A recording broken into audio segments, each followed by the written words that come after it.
di sini udah ada mantan pengikut gereja setannya nih. Kita sapa aja namanya Ki. Apa kabar Ki? Bang, ya Mas. Baik ya? Puji Tuhan. Oke. Ki, ini kenapa lu bisa terpengaruh masuk jadi member gereja setan nih? Karena gua di situ dibilang terlena dan butuh uang sih Bang.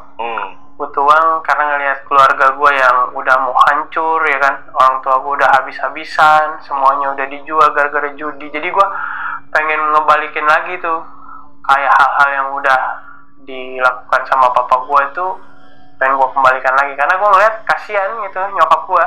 Iya. Mikirnya kayak gitu. Jadi gue ya udahlah, gue harus ngelakuin itu.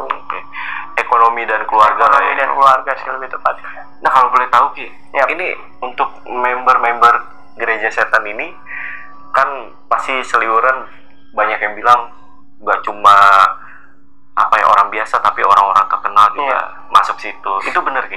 Bener Bang. Di situ pas zaman gue tuh yang gue juga sempat kaget ngeliatnya karena pas sakramen itu ngeliat di depan, wah anjir nih gue tahu gitu. Salah satunya juga ada YouTuber yang cukup terkenal pada masa itu. Terus ada entertain, terus ada beberapa musisi juga. Terus ada pengusaha, sampai ya dibilang ya tokoh-tokoh agama juga ada sih Bang. Tokoh agama juga? Iya. Tokoh agama, Kristen atau semua agama lain? Semua agama mewakili. Jadi ini namanya doang nih? Namanya doang gereja setan, tapi isinya ya semuanya ada di situ. Makanya kan kita harus membenci semua agama yang ada di muka bumi. Tujuannya itu? Iya. Terselubung sih. Yaudah nih guys, buat teman-teman yang penasaran sama cerita lengkap dari Rizky, tonton video sampai habis dan tanpa basa-basi lagi, Saksi Misteri kita mulai.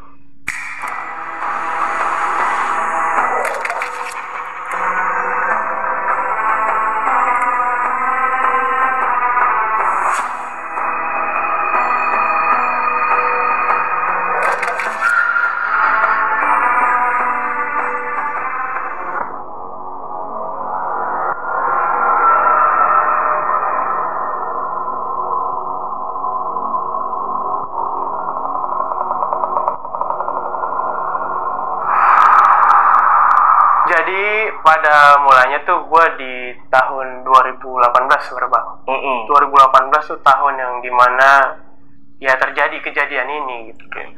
Pada basicnya sebelumnya tuh gue pelayan Tuhan. Ibaratnya pelayan yang melayani ya di gereja tuh hampir setiap hari gue Bang. Itu mulai pelayanan tuh dari 2013 setelah gue dibaptis. Pelayan Tuhan itu boleh di deskripsi ya. Gue tuh pemain musik, main drum gitu di gereja. Jadi suka bantu-bantulah. Dari kita kan hari Minggu biasanya ada ibadah gitu kan. Hari Senin kan libur memang. Hari Selasa tuh ada namanya ya doa gitu kan. Hari Rabu juga ada. Beberapa tuh kadang ya nyempetin diri buat ke gereja, bikin bantu-bantu, bikin warta segala macem ya kan, di kantornya juga bantu-bantu kayak gitu Bang. Jadi emang benar-benar mengabdi untuk Tuhan lah seumur hidup gue. Dan emang gue juga didukung sama orang tua, terlebih dari almarhum nyokap gue gitu kan, didukung banget.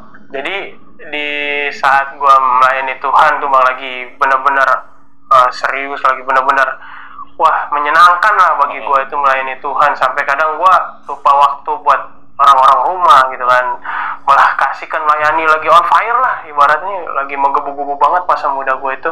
Dan setelah itu tibalah nih di 2018, ya tepatnya di bulan Juni nih Bang. Itu benar-benar hancur keluarga gue, karena basic gue itu Bang, di saat gue melayani itu ada orang tua gue nih, bapak gue atau papa gue tuh masih suka banget sama yang namanya judi Bang. Nggak bisa lepas namanya judi, sabung ayam, bola, apapun dia judiin. Pokoknya selagi bisa dijudiin deh. Makanya itu terkenal banget bapak gue, kalau bapak gue datang, wah pasti ngajakin judi gitu. Terkenal banget dia. Udah master. Iya udah master ya dibilangnya. Walaupun kalah juga digas terus sama dia. Sampai ya rumah yang kita punya, mobil semuanya sampai kejual semua tuh Bang. Tapi nggak mau disalahin karena masih dia ya udah, judi tuh ibaratnya udah kayak lifestyle dia. Jadi makin parah setiap harinya. Padahal di gue sendiri gue melayani Tuhan gitu. Sampai yang tadi gue bilang, gue lupa sama orang tua gue. Di saat itu hancur lah gue, nggak kuat karena ada satu kejadian. Kita itu lagi di rumah nih bang, sekeluarga lagi di rumah. Nah bapak gue karena baru beli ayam yang cukup mahal nih, ayam buat judi gitu, buat sabung ayam. Nah sama dia dijemur, ditanya tuh ayamnya. Tuh ayam dijemur? Iya. Berapa itu ayam? Hampir berapa puluh, pokoknya 2 digit lah. Wah, harganya. Iya, 2 digit. Mahal itu. Dan nggak tahu ya, tiba-tiba mati itu ayamnya bang. Yang biasanya nggak mati, tiba-tiba mati. Ayam kesayangannya. Dan akhirnya ngamuk lah. Ya ngamuk, karena dia terkenal juga premanisme. Semuanya ada di dia, pokoknya kejahatan-kejahatan itu bang. Ngamuk sekeluarga itu, kita hampir mau gara-gara itu ayam kesayangannya dia tuh mati. Itu bener-bener posisi gue udah bergulat sama dia, udah berantem gitu kan, tonjok-tonjokan. Dan akhirnya dia ngeluarin samurai. Dia punya samurai, dikeluarin sama dia, diusir lah kita. Nah di saat diusir itu kan kita bingung mau kemana gitu kan. Tetangga juga nggak ada yang berani bang misahin bang. Kalau bapak gue udah kayak gitu, nggak ada yang berani. RT juga sama binama sama siapa juga nggak ada yang berani gitu di saat kayak gitu. Yang diusir siapa aja nih? Jadi yang diusir itu ada gue, abang gue, mama gue sama adik gue. Berempat ya? Kita berempat tuh diusir bang sama dia. Dan pada diusir itu kita nggak tahu mau kemana gitu. Sementara kan kakak gue ya udah milih jalannya sendiri kan. Ya gue memutuskan untuk membawa mama gue sama adik gue untuk ke suatu tempat. Kita namanya punya sekretariat bang, kayak ke sekretariat kepemudaan itu. Tapi gedungnya udah lama nggak dipakai. Dan emang di situ buat cuma nongkrong-nongkrong doang. Iya. Setahu gue emang ada kasur, ada apa. Nah gue coba bawa mama gue sama adik gue ke situ, ya kan. Selama di situ 3 hari, ya yang 3 hari itu bapak gue udah nggak marah gitu kan. Dia karena marahnya cuman ya udah sehari itu aja, nanti beberapa hari baru tuh dia udah reda lagi. Dan akhirnya dijemput nih mama gue sama adik gue.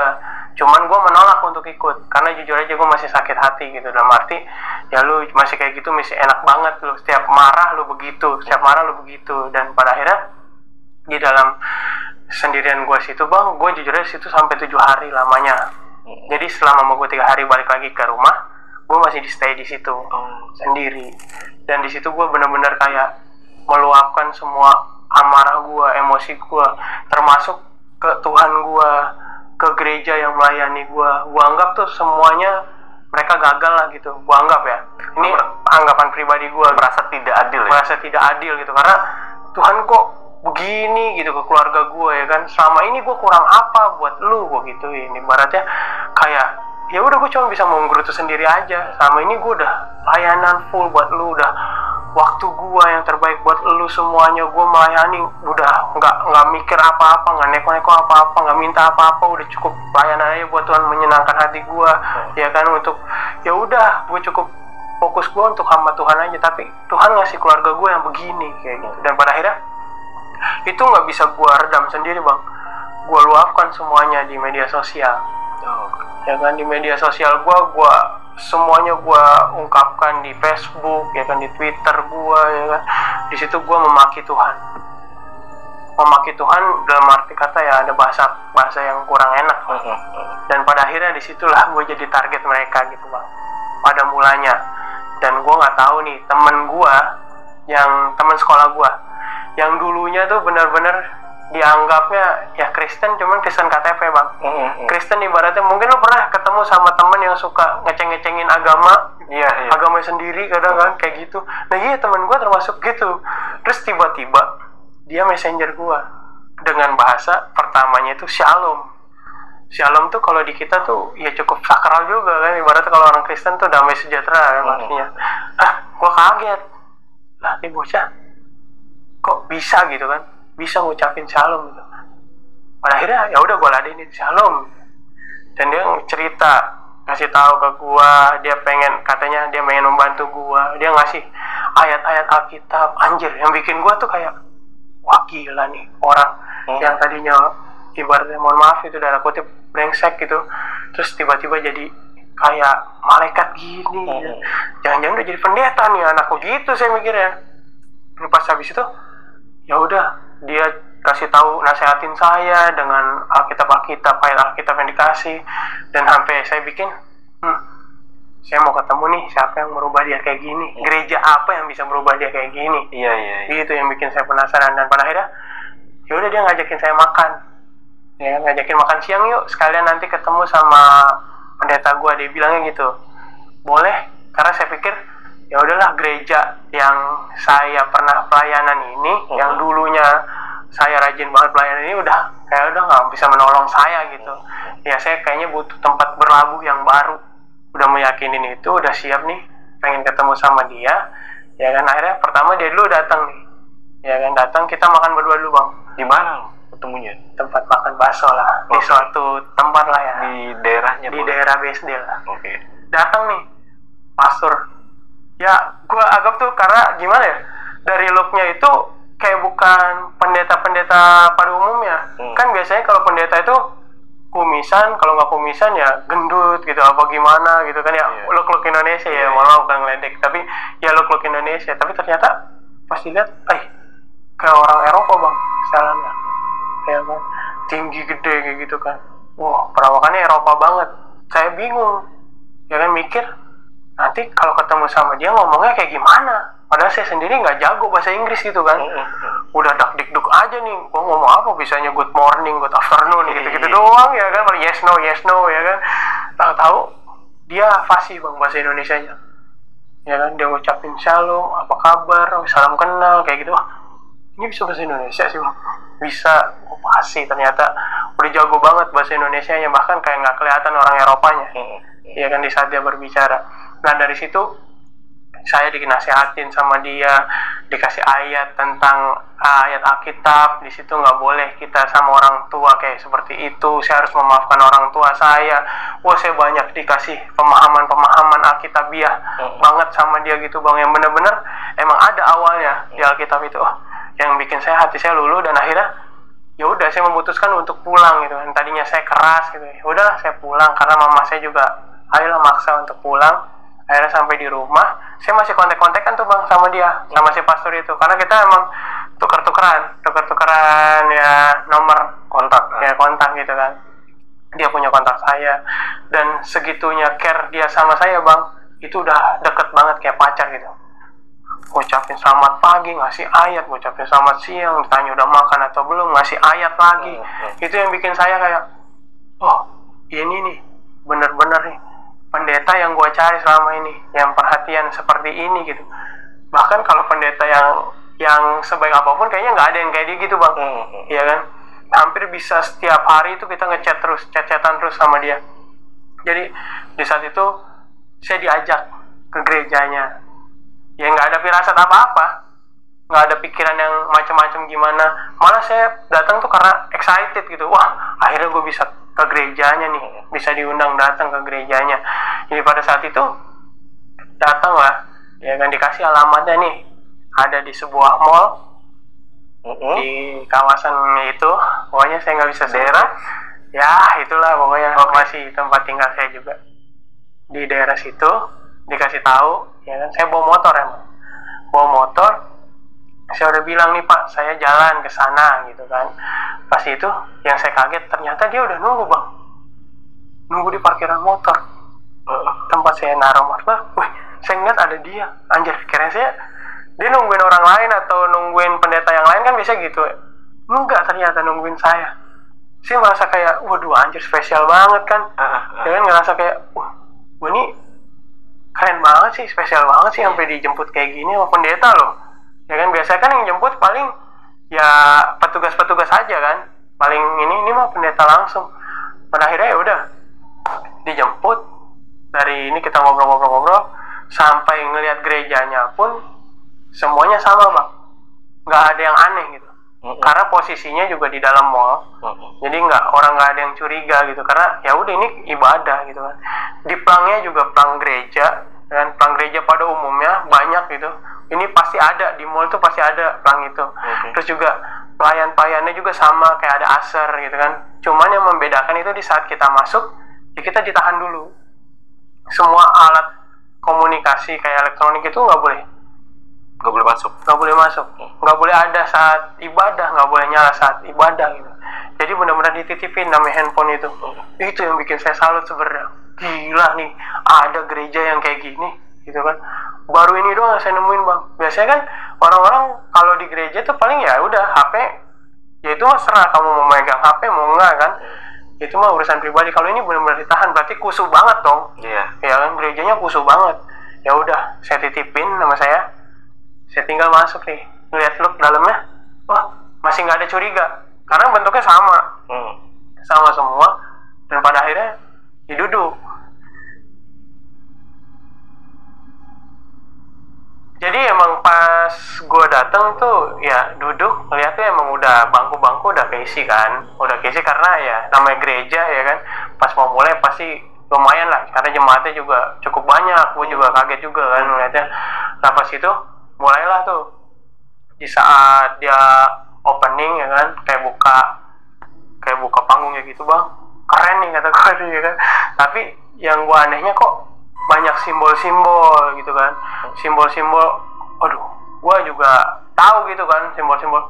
Wah, ada 666 gitu kan, 6666. Terus ada kayak patung malaikat yang membentuknya ya kayak iblis gitu ya kan, banyak bang. Tuh pada turun gitu kayak spanduk juga ya kan, menandakan kalau wah, gue tuh hati gue udah kayak anjir ini aneh nih.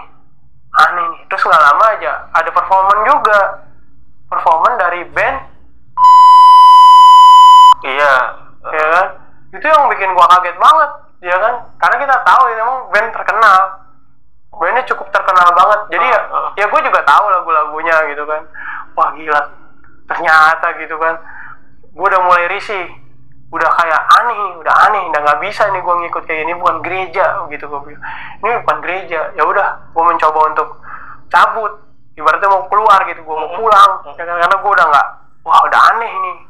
Pas gue mau keluar, gue udah berdiri ya kan, keluar, gue ditahan sama ya bisa dibilang situ petugas itulah, asarnya. Asar itu ibaratnya yang ngawasin nih jemaat duduknya di mana kayak gitu. Kalau dia bilang mohon maaf ibadah belum selesai ya kan, harap tunggu sampai selesai baru boleh keluar.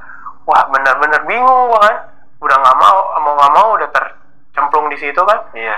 Ya akhirnya gua duduk di situ, performannya selesai, akhirnya pendetanya keluar, pendeta yang jemput gua, pendeta sih gereja yang palsu ini ya kan. Akhirnya dia ngomong, kita sebut aja si Eropa ini ya, pendeta Eropa ini, dia ngomong, kata dia dia banyak mengisahkan kayak manusia-manusia yang ada di bumi ini, tokoh-tokoh agama yang ada di bumi ini sebenarnya sama kayak kita gitu.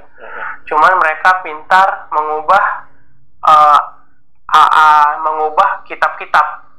Jadi contoh kayak disebutin namanya Yesus, Muhammad, Siddhartha, Siwa, ya kan, itu adalah sama kayak kita. Cuma dia jago aja bikin novel, bilangnya novel. Ya kan, jadi kayak, buset. Pas gue di situ, di saat gue kecewa sama Tuhan, yang tadinya gue main berbalik sama Tuhan, ngerasa kayak, iya ya, logik ya. Ternyata sama ini gue dibohongin ya gitu. Gue datang ke gereja, terus gue nggak dapat apa-apa, ibaratnya kayak gitu. Dan juga gue negesin di situ juga. Jadi karena semua agama ada di situ bang. Jadi disebutin semuanya pemahaman itu. Jadi kayak gue nggak ada agama yang bener nih di muka bumi gitu. Jadi kayak ngerasanya, wah si Lucifer ini kalau di versi kita, di versi gue gitu ya, di Alkitab gue, dia kan malaikat yang dibuang sama Allah, ya kan, karena kesombongannya. Tapi di mereka itu menegaskan bahwa Lucifer ini adalah utusan Allah. Kan kebalik ya? Iya benar. Ya kan, kebalik. Dan dibilang sama dia, bumi ini adalah surga kita. Jadi nggak ada pantangan apapun. Lu mau ngapain di bumi ini lu bebas, karena ini adalah surga. Jadi dianggapnya kita di sini tuh adalah surga. Jadi nggak ada pantangan di mereka. Kayak gitu. Setelah gue ikut itu, udah kayak udah masuk, wah logika banget ya. Iya ya, yang tadinya gue mau percaya sama Tuhan jadi bener-bener balik lagi benci sama Tuhan. Lu bener-bener terpengaruh tuh ya? Terpengaruh bang. Dari situ terpengaruh. Abis di situ gue selesai ibadah itu, ya pulang masih diantar sama pendetanya. Yang awalnya lu mau cabut, lu ternyata sampai habis itu ya? Sampai habis, gue sampai tungguin sampai benar-benar selesai semuanya prosesinya. Ya udah, gue pulang, gue sampai tertarik gitu. Yang tadinya gue takut ya kan, gue gelisah, gue sampai oh iya, gila, keren banget ini. Sampai ini yang gue cari gitu. Bener-bener selama ini gue dibohongin. Karena tujuan gue di situ ya udah, ya kan, gue mau dapet yang tadinya yang dibilang surga bumi ini, kayak gitu dijelasin sama dia. Gue juga pulang di situ bang, yang gue kaget lagi, gue dikasih uang 350.000. Yang biasanya kita kalau kemana ke tempat ibadah kita ngasih, ini kita pulang kita dikasih. Gue dikasih, gue megang. Jadi gue setiap datang ke situ pulang pasti gue dapet duit. Ya kan, setelah selesai dari ibadah masih kontak-kontakan tuh bang. Yang tadinya dia ngechat tentang Alkitabiah secara benar, ini jadi kebalik. Oke. Semua kitab-kitab ada namanya Satanic Bible 6666. Ya kan? Itu dulu di gua itu bisa beli bang lu di Play Store. Harganya sekitar 3.800.000. Di Play Store ada? Ada waktu itu. Tapi gua dapetnya gratis. Oke. Karena gua diunduh kan, diunduh langsung. Nah dari situ gua juga sering jadinya bang ketemu sama pendeta itu ya kan, sering kontek-kontekan ya. Terus nggak lama juga gue diundang nih di satu prosesi yang dimana yang disebut surga dunia. Wah, gue diundang datang ke gerejanya. Balik lagi nih gue ke sana dan pas dilihat itu ruangannya itu kayak sekat-sekatan loh.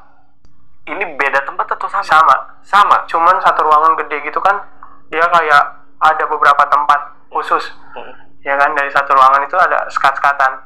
Dari ruang ibadah tuh kayak di belakangnya lah ibaratnya gitu, di sampingnya kayak gitu. Biasanya ada buat sekolah minggu atau buat yang lain-lain, buat naruh barang. Nah di situ gue dikasih lihat nih bang, ada pintu bentuknya kayak pintu bisa ada kacanya gitu. Pernah lihat gak sih? Iya. Ya, nah kayak gitu, Kayak akuarium gitu. iya. Jadi ini ketutup nih ya kan, tapi pintunya itu ada kacanya tengahnya. Oh iya. Jadi kita bisa ngelihat apa aktivitas di dalam. Oh, kayak pintu-pintu studio band ya? Iya benar. Studio band kan bisa ngeliat nih di dalamnya ada apa aja. Dan di saat itu gue dikasih lihat di situ dan kagetnya di situ benar-benar awal-awal gue dikasih lihat ya kan, cowok sama cowok bang.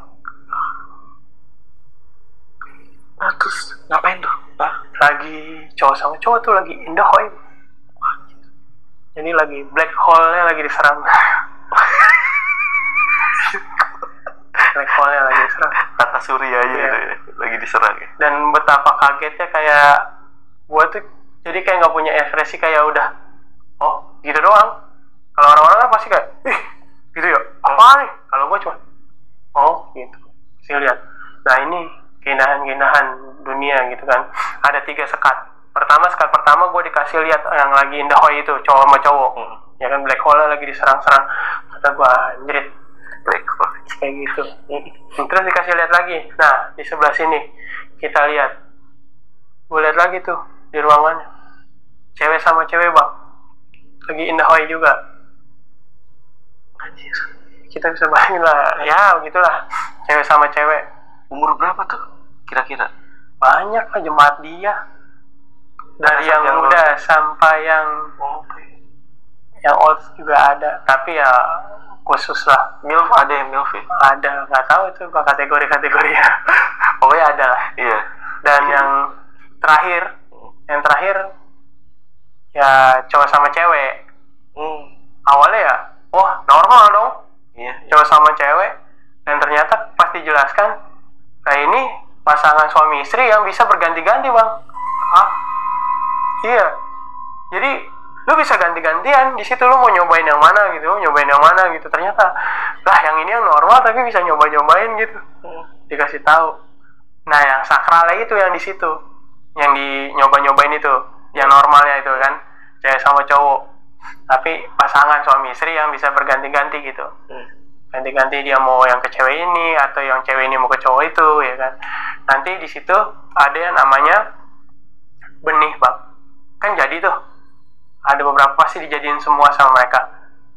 Nah diunjukin nih, inilah hasil. Gue dikasih lihat, pertama ada kayak ya tempatnya itu kayak baskom lah ya, kayak baskom. Pas dibuka, wah anjir, udah berbentuk kaki, pala, tangan. Ya sekitar usia berapa ya, kalau udah bentuk itu udah 4 bulan lah ya, 4 bulan sampai 7 kayaknya deh, 4 bulan ya. Udah berupa kayak gitu, jadi kurang lebih. Itu di dekat situ tuh ya, ada tuh ya? Ada di situ, Ditaruh di baskom? iya banyak, nggak cuma satu. Jadi kayak banyak gitu di kumpulan itu, kayak masih gumpal-gumpal tapi udah berbentuk. Iyalah sekitar 2 bulan kesana lah ya mungkin ya, udah kayak gitu bang. Nah ini kirain mau diapain gitu kan, nah ini buat apa gitu, nanti ini buat sakramen gitu kan. Ya jadi bayi-bayi ini diambil, dimasukkan ke satu tempat wadah kayak blender gitu, dus, goblok sampai benar-benar halus. Sampai benar-benar halus kan, itu jadinya darah semua kan. Jadi darah semua. Nah itu buat sakramennya. Di saat nanti prosesi, di saat sakramen itu ada namanya satu cawan, nanti dimasukkan ke situ. Dan itu nggak akan diminum sama mereka semua. Para ibaratnya ya yang udah bertugas di situ, yang udah menyatakan diri kalau dia itu benar-benar pengikut Lucifer. Dan di situ gue nggak kaget, kayak jangan jadi gue harus dapet ini, karena di mereka gitu bang, kalau kita udah masuk di dalamnya, apa yang lu mau itu pasti dikabulin. Misalkan gue ditanya tuh di situ, cita-cita kamu apa? Yang gue pikirkan waktu itu gue cuma mau jadi artis gitu. Kenapa gue mau jadi artis? Karena yang gue tahu artis itu pasti banyak duit gitu kan. Itu doang udah, gue pengen terkenal gitu, pengen jadi artis banyak duit segala macam, biar bisa bantu orang tua gue, ya kan. Gue tahu orang tua gue kayak gitu, makanya gue mau manfaatkan ini gitu kan. Di saat gue masuk ya udah, gue cuma pengen mau jadi artis. Oh bisa, kamu basicnya apa? Bisa main apa? Oh saya bisa main musik pak, kebetulan saya di drum. Oke nanti dia bilang nih, kata pastornya, nanti bisa kita orbitkan kamu, cuman ada beberapa syarat yang harus dilakukan. Jadi diorbitkannya itu bang, saya jelasin dulu. Diorbitkannya itu nanti saya akan dipasangkan sama ibaratnya orang-orang yang udah terkenal duluan. Misalkan nih, abang udah terkenal jauh, nanti bikin band baru sama saya. Nanti kan saya jadi naik tuh. Ya udah ntar saya punya band lagi. Udah abang mau band yang lama kayak gitu. Jadi saya bisa tetap jalan lah di entertain segala macam kayak gitu. Nah dari situ, oh ya emang mau kan gitu. Syaratnya apa? Syaratnya kamu harus minta surat keluar dulu dari gereja, karena dia tahu saya tuh masih terikat di dalam gereja sama perjanjian darah. Kalau perjanjian darah kan mungkin bisa saya lakukan gitu bang. Nah syaratnya ini, yang minta surat keluar dari gereja ini nggak pernah saya dapetin. Karena saya sendiri pun takut ketemu sama orang gereja bang. Sejujurnya aja, di saat saya berada di gereja setan, itu kan sering kali orang gereja itu di tempat saya ada namanya gereja yang asli nih, gereja tempat saya pelayanan yang lama, itu namanya jam besuk. Jadi setiap orang yang nggak hadir gitu, udah lama nggak datang ke gereja, pasti dibesukin setiap hari Selasa. Nah itu bang, di saat mereka datang, saya tuh kayak punya instingnya tuh kayak, wah ada orang gereja nih di rumah gua. Saya bisa nggak pulang, ya kan? Sampai dia pulang, baru saya bisa ke rumah. Itu beberapa kali pasti ketemu gitu, kejadian kayak gitu. Sampai almarhum mama saya ngechat, WA, nelfon, bilang nih mama lagi digebukin sama papa. Padahal saya tahu itu bohong. Itu ada orang-orang gereja saya, gereja yang asli datang ke rumah, mau ketemu sama saya. Saya udah tahu. Bahkan yang lebih ini lagi bang, sampai mereka diem aja, saya sudah mau sampai rumah tuh, cuma tinggal 2 rumah lagi ke rumah saya mau terbalik, karena ada kayak ngedorong saya, jangan pulang. Tiba-tiba tuh saya langsung balik, jangan pulang. Itu padahal orang-orang gereja itu udah ngumpet-ngumpet segala macam. Iya kan, mau ketemu sama saya sampai kayak gitu, segitunya, kayak punya insting Spider-Man gak sih? Iya. Gitu. Wah anjay kan, aku nggak pulang semenjak pokoknya saya intens di gereja setan.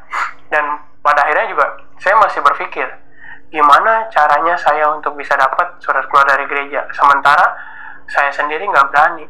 Saya udah kontek-kontekan juga sama dulu pendeta muda di tempat saya bilang, kan dia di perkantorannya ya, atau gereja administrasi. Saya bilang, saya minta surat keluar dari gereja dong.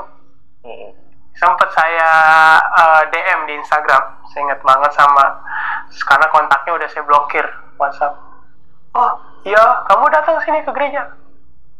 Nggak saya jawab, karena saya takut. Sampai saya suruh saudara saya suruh, karena saudara saya juga pelayanan di gereja, minta tolong dong, lu ambilin surat keluar gua dari gereja, nanti gua upahin dah 1.500.000. Saya mau ngasih ke dia, orangnya juga ada, sampai sekarang ya masih hidup. Ya kan, dia bilang, ya mau kan, siapa yang nggak mau cuman minta gitu doang kan, dia pikir juga mudah. Ternyata pas ngomong nggak dapet, lu suruh ketemu, wah gua nggak berani dah kalau ketemu.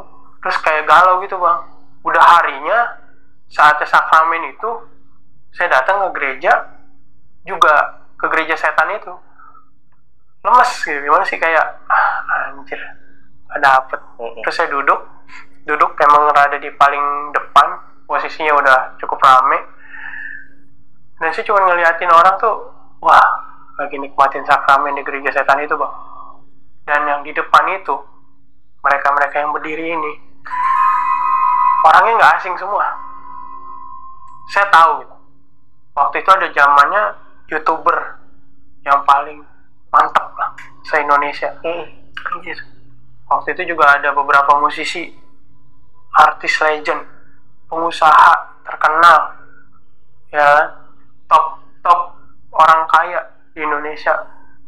Itu bener-bener kayak anjir gue nggak dapet gitu, nggak bisa ada di samping mereka. Dan mereka tuh lagi ya udah nggak ada minum yang tadi saya bilang, hasil di blend, set sedih rasanya gitu pas saat itu ya, jadi nggak jadi nih.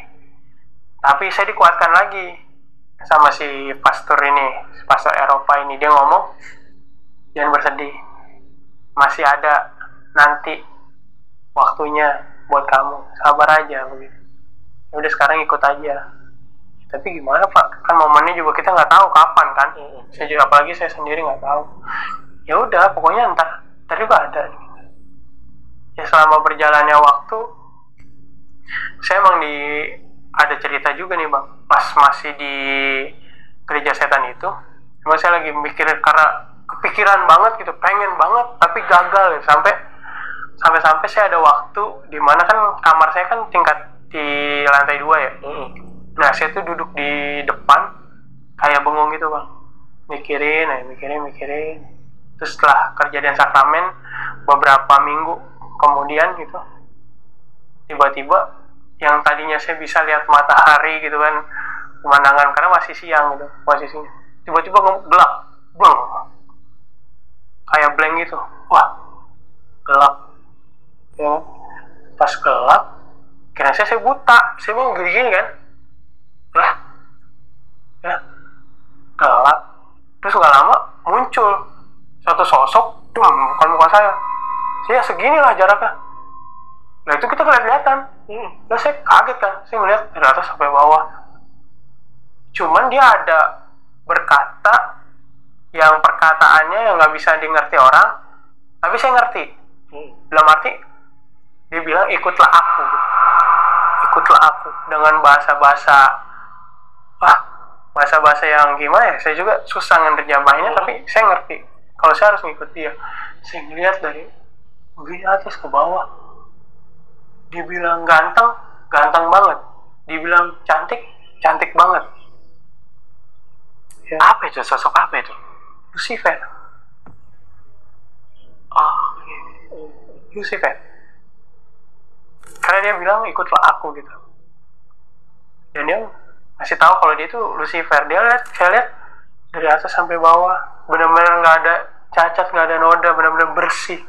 Mohon maaf pada umumnya mungkin kalau kita yang normal ya, yang masih ada tai lalatnya atau ada apa bintik-bintik, ada apa, ini enggak bang, bener-bener sampai kayak melongo gitu.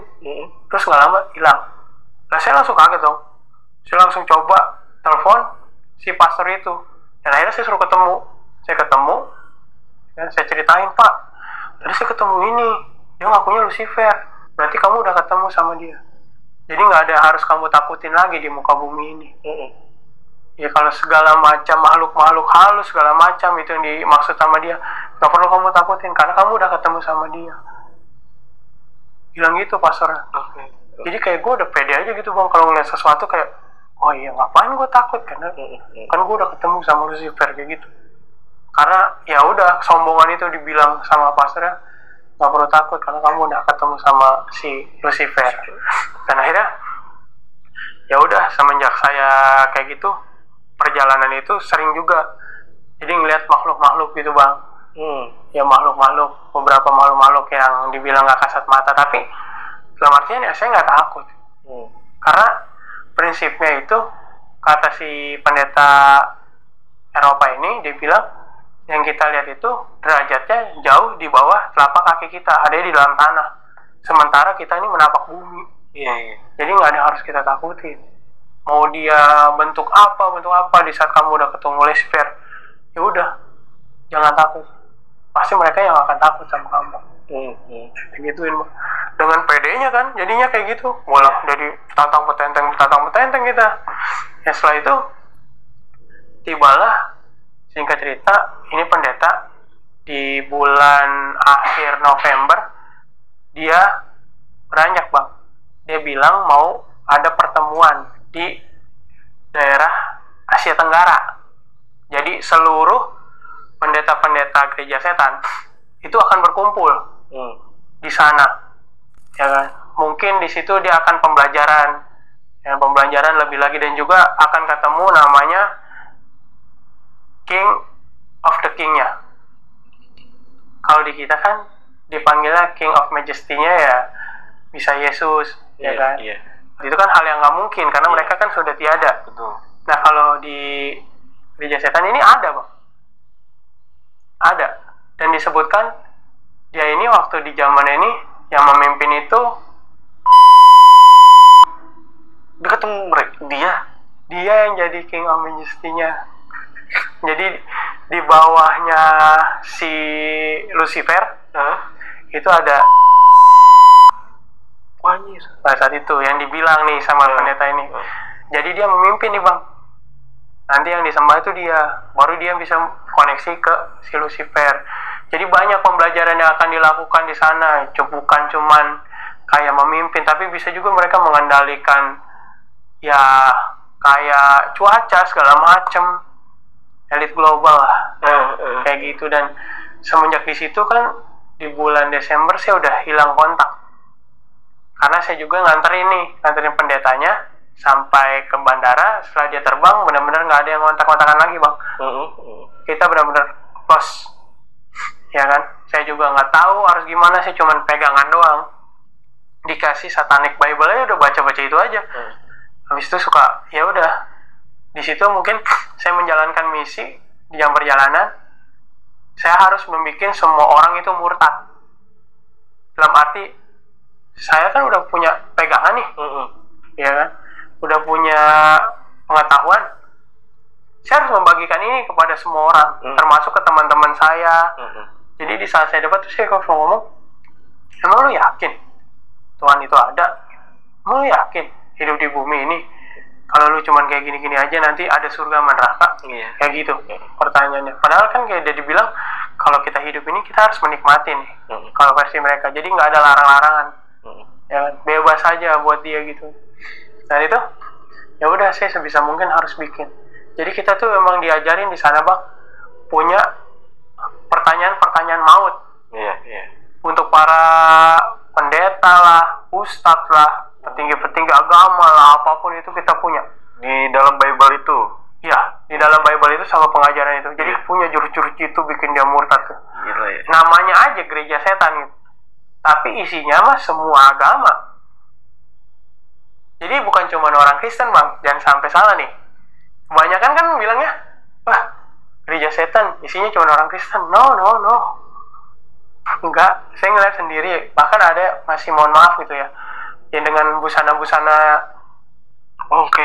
namanya, ya kan? Agama tertentu ada, ya kan? Petinggi-petinggi juga ada, gitu kan? Jadi nggak kita, agama ini paling benar.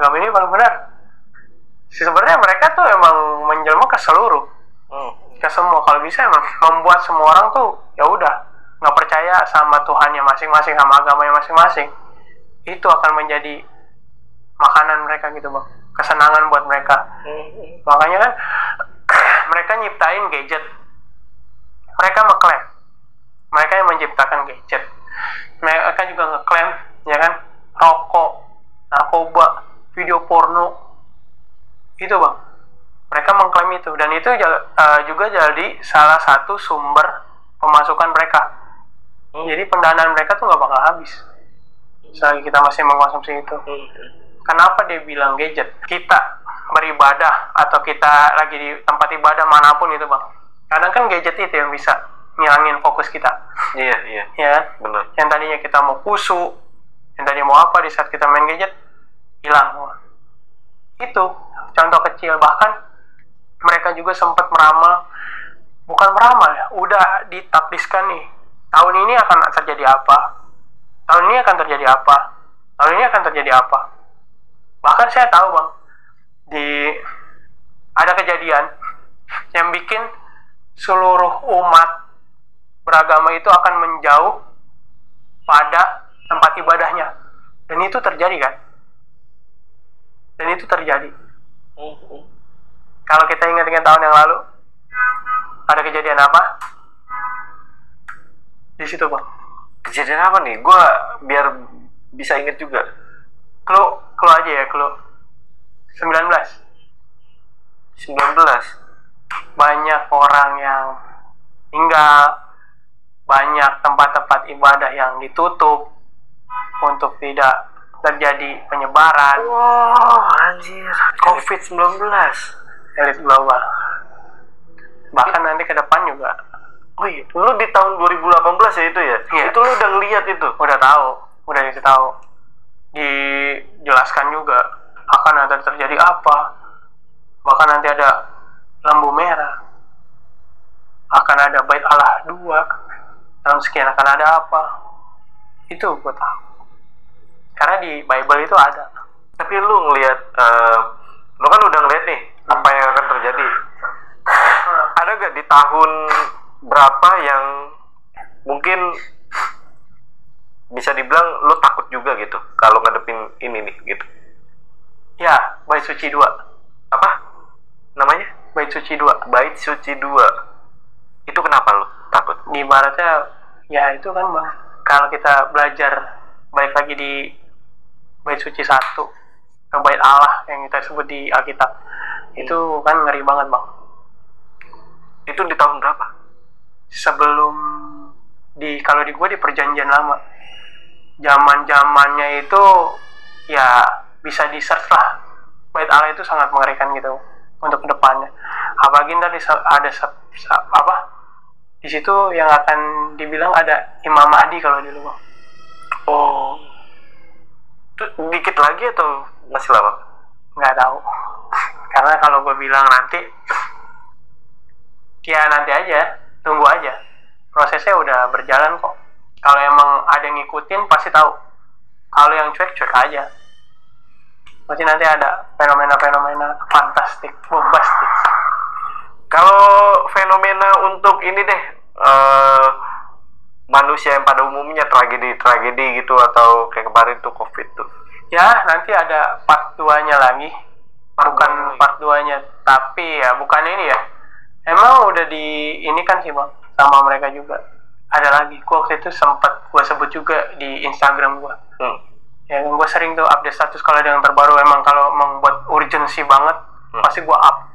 Tapi gua juga kan berpikir kan negara ini negara hukum bang, kita kan nggak bisa mendahuluin.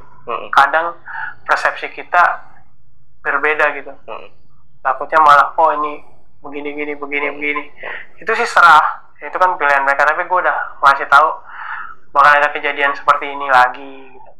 Bahkan lebih kelihatan. Kalau kemarin kan COVID nggak kelihatan, kalau ini lebih kelihatan. Apa itu? Ya Bang MX gue sebutnya ya. MX. Oh iya. MX. Jadi MX itu emang lebih kelihatan. Ya dibilang ciptaan mereka ya percaya nggak percaya sih bang.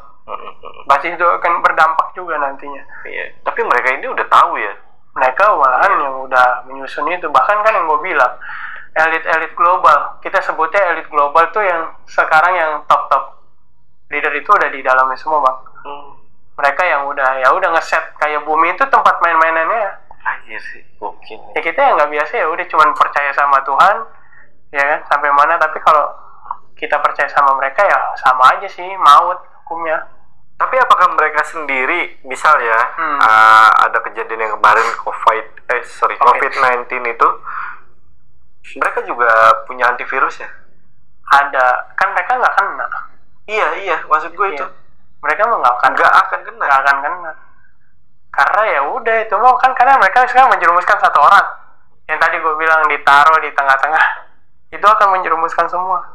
Itu seperti kayak yang pengikut gereja setan ini bang. Misalkan ditaruh di tengah-tengah nih, di orang-orang beriman. Nah dia ini akan jadi virus, nyebar tuh, bikin orang-orang murtad, orang-orang menjauh daripada Tuhan. Dengan apa? Kalau misalkan orang biasa kan nggak mungkin. Ya dengan ketenarannya, dengan dia punya uang segala macam.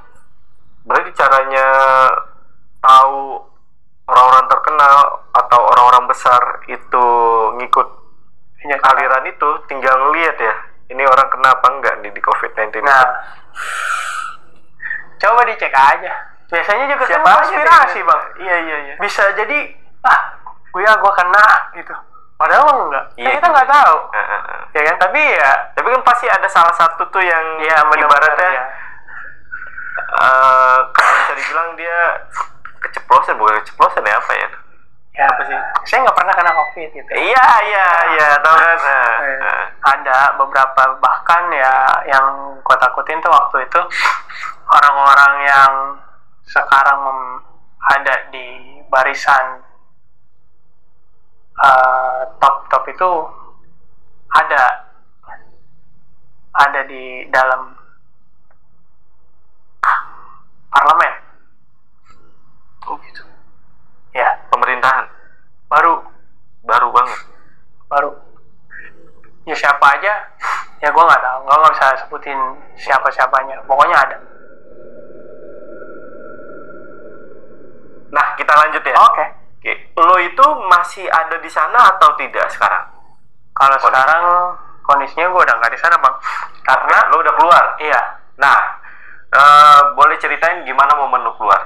Jadi pas di bulan Desember awal kan gue sempat nganterin dia untuk berangkat ke pertemuan di pendeta-pendeta gereja setan se Asia Tenggara. Ya kan, jadi di situ berkumpul semua bang sama pendiri gereja setan, ya kan. Salah satunya yang dipercaya itu sebagai yang tadi, ya kan, King of the King yang udah gue sebutin. Jadi dia berkumpul di situ, ya banyak belajar tentang banyak hal di situ, pokoknya terkait dengan dunia ini gitu lah bang. Dunia itu ya sebagai mainan mereka aja. Jadi ya udah di saat itu benar-benar nggak hilang kontak gue sama si pendetanya. Udah gitu gue nggak tahu, ya kan? Karena posisinya juga kan gereja itu nggak setiap kali ada bang, nggak setiap menetap di situ, nggak. Jadi bisa cok di mana nih hari ini, di mana gitu. Jadi nggak tahu, nggak ada informasi. Ya udah cuman berbekal Satanic Bible, baca-baca, ya kan, baca-baca tentang informasi segala macam tentang kita harus gimana nih ke depannya.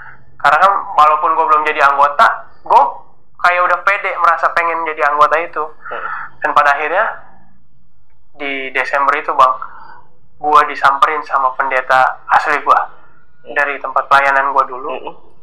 Itu tuh gue kayak digerebek bang, bener-bener kaget. Posisi gue lagi di rumah, lagi di kamar, lagi baca-baca Satanic Bible. Dia itu datang ke kamar kayak nyerkep gitu, kayak pelan-pelan, tahu-tahu buka. Kaget gue, kaget ya. Yang biasanya gue bisa tahu ada insting gitu kan, wah ada orang gereja datang nih, kan gereja tempat gue dulu datang. Wah itu pasti gue pergi kan. Ini enggak bang, gue cuman diem, terus dibuka, gue langsung ketemu sama gembala gue, pendeta yang bekas pelayanan gue dulu. Gue diketemuin sama dia. Puji Tuhan bisa ketemu kan. Gue disitu cuman, ada apain sih orang gitu.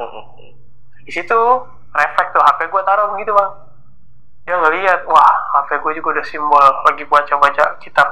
Nyokap gue kaget, dan nyokap gue baru tahu kebenaran di situ kalau gue selama ini ke gereja bukan ke gereja yang pada umumnya. Ternyata gue ke gereja setan. Nyokap gue tahu karena pas bareng itu pendeta gue sama nyokap gue. Nah di situ lah gue diceramahin begini, tapi tetap nggak masuk di gue. Gue ngerasa kayak ada penolakan. Lu tuh apa sih? Lu cuman budak ini doang. Lu tuh cuman ya udah buat diri lu sendiri aja, buat ini ya udah lu urusin aja, nggak usah ikut campur urusan gue begitu. Terus akhirnya ya nyokap gue nangis akhirnya baru tahu karena anak gue ternyata tersesat, anak gue ternyata. Dan pada akhirnya diceramain gue lama tuh bang, gue ngomong. Habis itu dah dia mau pulang nih, didoain lah gue juga berusaha doain balik bang. Jadi pas gue didoain, gue doain dia dalam arti bukan doa mantra gitu, cuma mau baca mantra, cuman kayak ragu-ragu guanya, ini mau gue serang nih nggak jadi. Ya udah biarin dia berdoa, cuman gue nyeleneh aja udah, karena gue menghargai dia kan. Dia juga kan gue anggap waktu itu sebagai omah gue sendiri bang, karena gue udah nggak punya omah pada waktu itu, bahkan sampai sekarang juga masih gue anggap sebagai omah gue dulu. Udah dia berdoa buat gue, karena gue menghargai dia sebagai orang tua ya.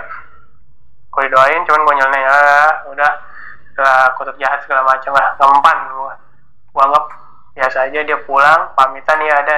Gue masih dengan keadaan di kamar, belum ada perubahan sama sekali. Saat itu nggak mempan intinya? Nggak ada, nggak mempan. Cuman yang gue kaget ya, ketemu, bukannya nggak dibilang, bukannya nggak mempan sih bang, kayaknya lama gitu ininya tuh gue. Ya udah doa gitu kan.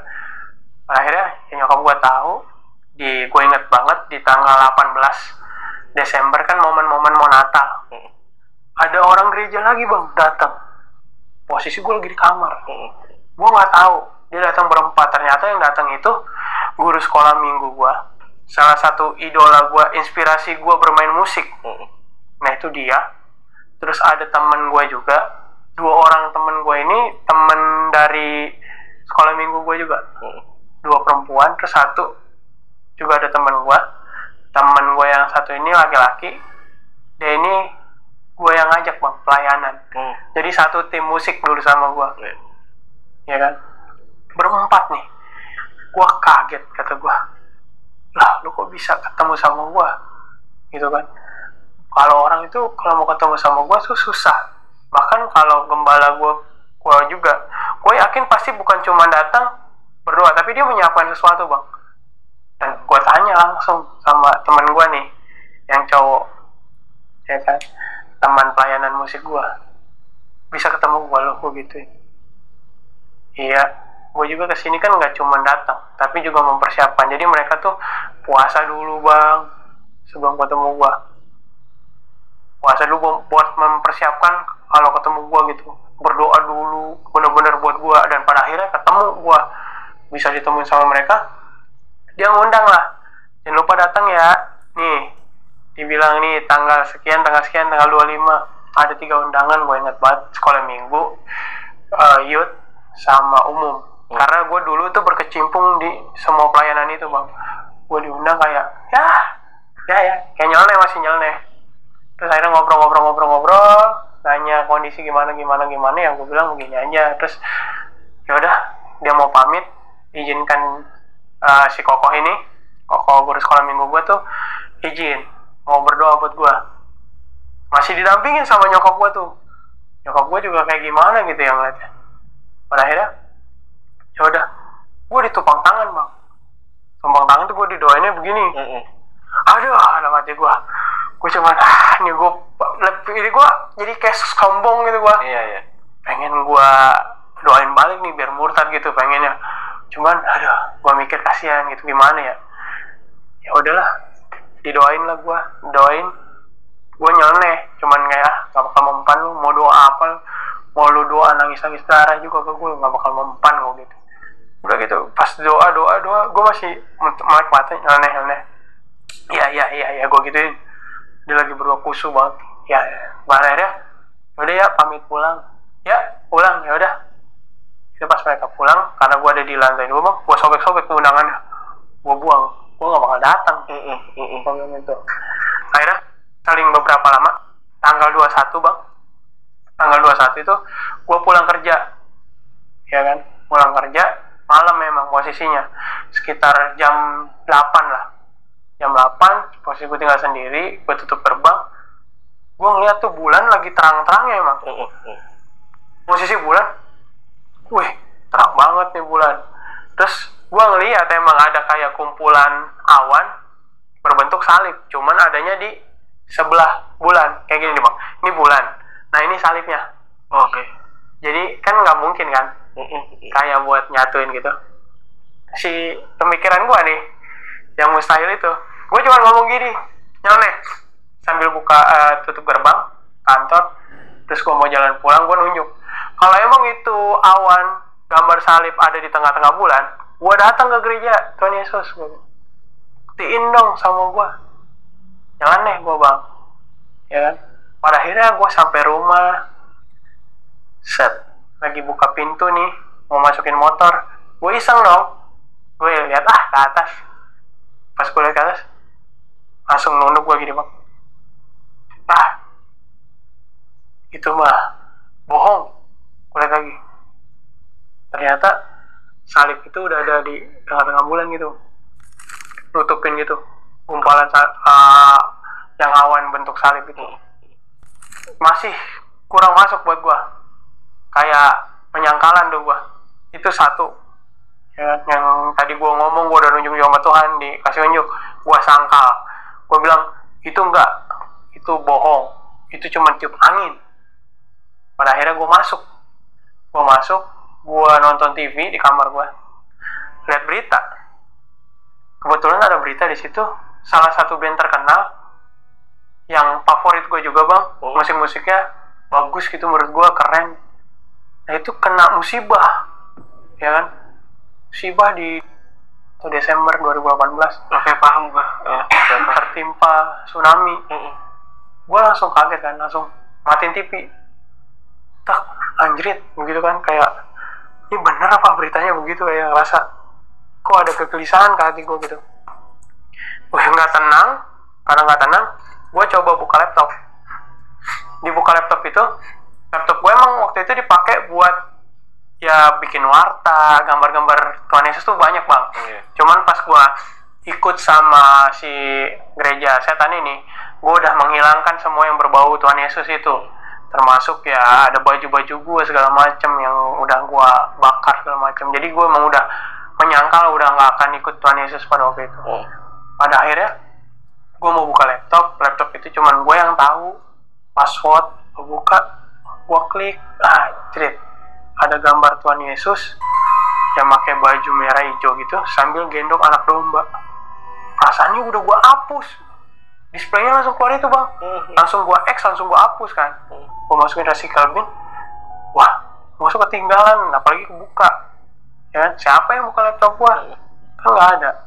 Emang niat gue kan buka laptop tuh gue mau nyari, ya udah nonton film hasil downloadan gue gitu bang. Dan pada akhirnya, ya udahlah. Itu penyangkalan gue tadi kan yang nonton TV kedua, ini yang ketiga kan, yang ada gambar Tuhan Yesus itu.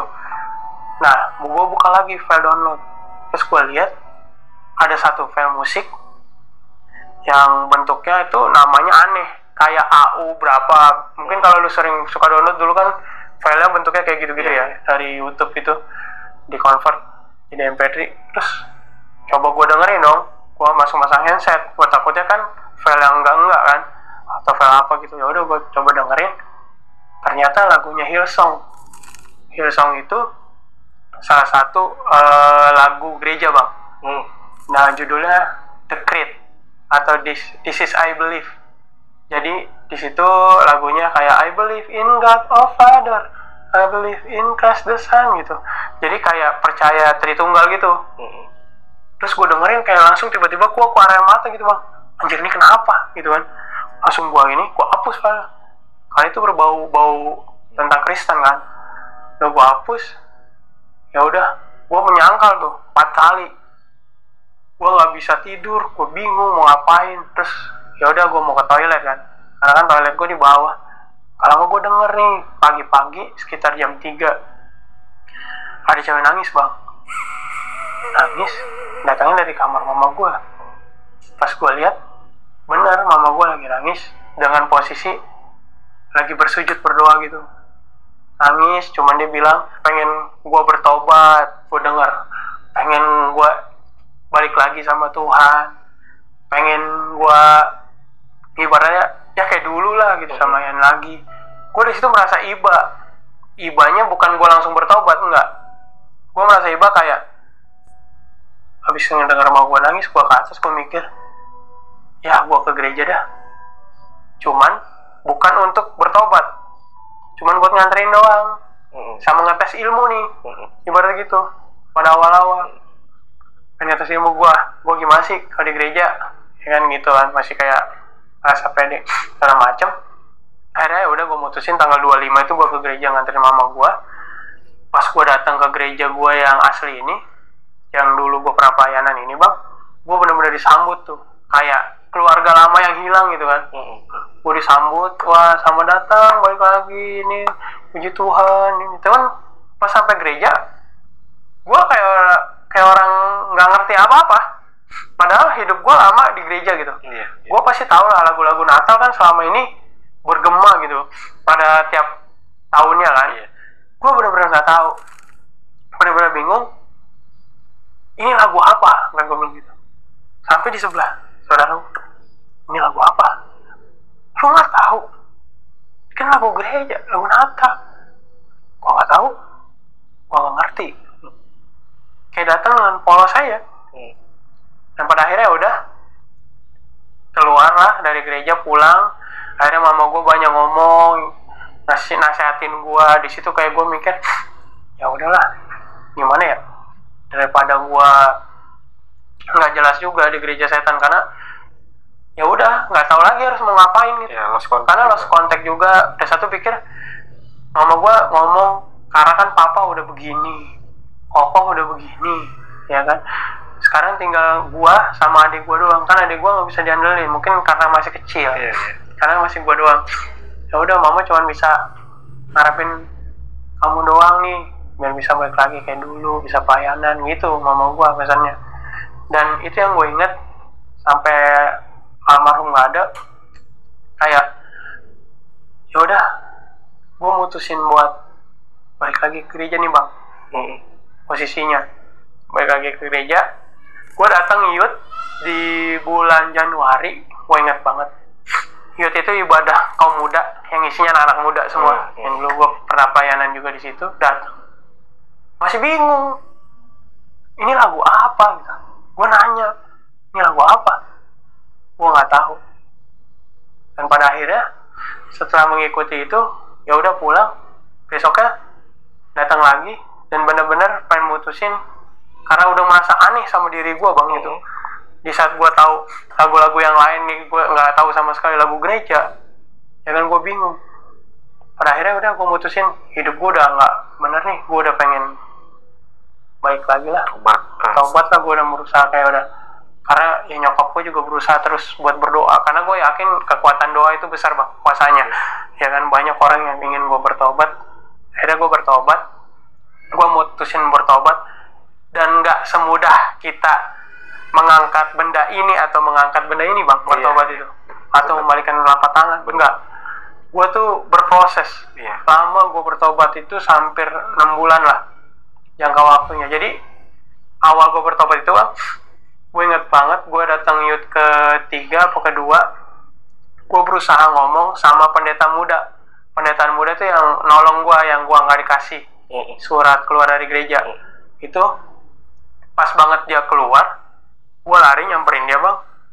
Dia lagi sama istrinya, baru ngomong, kok saya mau gitu, kayak gue ada begini, Bang, ceket di belakang tuh kayak lu pakai tali ditarik tapi kencang. Langsung muntah gue depan muka dia. Jadi di depan dia nih ngelihat gue muntah, dia kayak posisi kayak gini, gue gitu. Padahal gue cuma mau ngungkapin saya mau minta tolong kok, saya mau tobat gitu. Tapi nggak bisa, nggak bisa gue nggak usah ngomong gitu. Lawan terus, gue ingat banget. Ayo, kamu bisa, kau pasti bisa. Ayo lawan terus. Dan pada akhirnya setelah kejadian itu, gue emang disuruh datang ke gereja, ya kan? Gue minta beberapa file lagu gereja dan jauh gue cuman ngomong, kok saya mau pelepasan gitu. Karena gue tahu nih gue sama sekali di dalam gereja tuh gue nggak bisa ngomong Tuhan Yesus baik.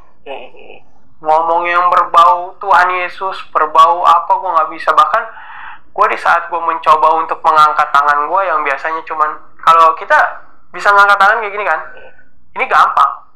Kalau di luar bisa gue. Kalau di gereja, gue kayak ada bekap begini nih. Jadi gue begini tangan gue. Berasa tuh ya? Berasa, kayak kenceng banget. Kayak diikat gitu kan, di belakang. Anjir, sakit banget. Apalagi ngomong Tuhan Yesus baik. Di saat gue ngomong Tuhan Yesus baik, gitu. Gue kayak, mohon maaf gitu, kayak bener kayak anak bayi yang gak bisa ngomong papa, baba gitu. Jadi kayak, gitu, aduh susah banget. Itu kayak kesiksa, dan pada akhirnya ya udah, gue dikasih ayat-ayat Alkitab. Gue coba download Alkitab, gue coba baca Alkitab, gue coba dengerin musik gereja lagi, dan itu benar-benar penyiksaan banget buat gue. Di setiap lo dengerin atau baca gitu ya? Di setiap gue baca buka Alkitab itu, Bang, nggak ada hurufnya. Hah? Awal-awal. Iya. Polos. Apa gue yang buta, apa gue yang gimana? Gue nanya sama adek gue ada. Gue nanya sama abang gue ada. Gue nanya sama gue ada. Kok gue ada? Begitu kan? Ya udah, coba dengerin lagu gereja awal-awal. Lagu gereja, tiba-tiba ada yang ngalir di sini gue, Bang. Darah di sini keluar. Wah, anjir, kata gue. Pas gue bilang apa nih? Wah, darah, kata gue. Langsung gue. Akhirnya gue coba terus lawan terus kan, karena gue tekad gue belajar ngomong Tuhan Yesus baik tiap hari, Tuhan Yesus baik gitu. Cuman nggak bisa gitu. Tuh gitu. Harus belajar gue olah terus. Lawan tetap gue kayak ditusuk dari belakang sini, kayak ada yang narik sesuatu di sini. Gue sakit banget kerasanya, kayak ada yang nyobek badan gue gitu, kayak pakai pisau diiris kecil gitu, Bang. Sakit, itu benar-benar kesiksa banget. Tapi gue harus coba sampai gue dikasih ayat, dibaca sama gembala gue. Baca, akhirnya gue berusaha untuk bisa baca. Udah mulai tuh kelihatan tuh bisa baca, tapi terus penyiksaan sampai tiba waktunya gue di pelepasan. Jadi pelepasan itu kayak ada gembala gue, pendeta muda di situ, terus sama para petinggi gereja gitu, Bang. Ada 6 orang atau 7 orang gitu, gue lupa. Di situ ngumpul jadi bentuk lingkaran, gue di tengah-tengah. Iya. Ya, kalau di ini rukiah lah. Iya, bentuknya itu. Dan pada saat itu gue cuman, ya udah, pertama-tama yang gue ingat, gue mau bertobat. Saya mau bertobat gitu. Saya mau bertobat. Di saat gue ngomong Tuhan Yesus baik masih susah banget. Pada akhirnya baru satu genjrengan lagu, sreng, udah gelap. Gue udah nggak tahu apa yang terjadi. Pokoknya gue udah ngerasa itu gue udah nggak di gereja. Padahal gue lagi di gereja. Kayak gue nggak lagi ngumpul di gereja. Gue di mana? Gelap banget. Tempatnya kayak gelap banget. Udah gitu kayak banyak suara bising-bising gitu, Bang, yang gak enak di kuping. Tapi pas gue tanya tuh kan, karena gue kan penasaran ya, gue tuh kenapa sih pas ada di ininya, katanya gue ngamuk-ngamuk, Bang. Gue ngamuk-ngamuk sampai dipegangin 6 orang. Tapi yang gue rasa, gue tuh nggak ngamuk, gue tuh kayak udah ngerasa gue udah mati gitu. Pikir gue, ya udah kali gue udah mati gitu ya. Tapi gue di tempat gelap banget. Terus nggak lama gue tegesin, Bang, gue ngeliat lama udah ada cahaya tuh, terang banget. pertama cuman kecil, lama-lama gede. Gue mau ke situ, tapi kayak ada yang narik gue. Kaki tangan gue ini kayak ketarik gitu, yang sebelah. Gue mau ke situ, gue maksa ke situ, bahkan sampai gue lihat cahaya itu makin mendekat bang, makin mendekat, ya kan? Ini gue ketarik kan, gue aneh ya, kok yang jalan cuma sebelah doang nih. Gue pas gue ngeliat sini, ternyata ya mungkin itu iblis ya, karena bentuknya serem banget bang. Yang paling serem yang pernah gue lihat tuh, mungkin kalau di serial-serial TV iblis itu biasa gitu, ini mah udah bentuknya aneh, absurd. Ada yang setengah manusia, ada yang setengah hewan, ada yang bentuknya apa-apa gitu kan. Pokoknya bentuk-bentuk dosa lah mungkin itu. Tarik, gue ditarik, gue cuma minta, aduh, gue mau bertobat gitu, gue mau bertobat, Tuhan Yesus tolong saya, Tuhan Yesus tolong saya. Yang gue inget tuh di situ, karena dari awal gue dikasih tahu, diinget lu ngomong kayak dikasih tahu, cuma ngomong Tuhan Yesus tolong saya. Akhirnya gue ngomong Tuhan Yesus tolong saya, Tuhan Yesus tolong saya. Itu gue takut bang, gue megang tangan yang terang itu, tarik-tarikan tuh. Gue bersih keras, Tuhan Yesus tolong saya, Tuhan Yesus tolong saya gitu. Wah, gue tarik-tarikan, di satu sisi gue tarik, di sini gue ditarik gitu kan. Tuhan Yesus tolong saya. Akhirnya udah, puji Tuhan tuh, lepas tuh. Gue masuk kan, kayak ke cahaya itu gue ikutin kan, gue ketarik ke cahaya itu. Ternyata pas gue lihat itu kayak ada taman bagus banget bang. Tamannya bagus, bentuk bangkunya U. Pernah tau gak sih kayak taman yang bangkunya U gitu? Itu di belakangnya tuh taman. Wah, gue pikir, wah puji Tuhan, gue udah meninggal, masuk surga kali gue gitu ya. Pikir gue situ, dan gue lihat tuh di bangku itu udah terisi. Dan gue lihat, ya di situ ada keluarga gue semua, ada oma opa gue, ya kan, ada nyokap gue, adek gue, abang gue semua di situ. Dan di situ ada bangku kosong satu, di tengah-tengahnya ada tangan panjang gitu bang, cuman nggak bisa kelihatan, terang banget. Gue yakin sih itu Tuhan Yesus kan, gue meyakini kalau itu Tuhan Yesus. Tangannya tuh nyampe dari ujung ke ujung ke keluarga gue semua bang. Jadi disisain bangku, dia bilang gini, duduk di sini, duduklah di sini, di tempat yang telah disediakan. Akhirnya gue duduk di situ bang. Gue duduk di situ, nggak lama, ya kan. Di saat kayak ngedip gini, lah gue udah balik lagi ke gereja. Lah, kayak kaget kan. Wah, di situ gue udah langsung, ya gue mau ngampuni bapak gue mau ngampuni kesalahannya, gue mau ucap syukur terima kasih Tuhan Yesus. Akhirnya gue kayak sedih gimana sih, kayak rasa seneng tapi iya, wah meluap banget itu. Gue juga kalau masih ingat, puji Tuhan gue bisa tertolong. Dan sampai sekarang ya puji Tuhan gitu bang, gue bisa bercerita di sini juga berkat pertolongan Tuhan juga. Iya benar, terima kasih banget gue sama Tuhan. benar. Itu awal gue pertobatan sampai gue bertobat sekarang.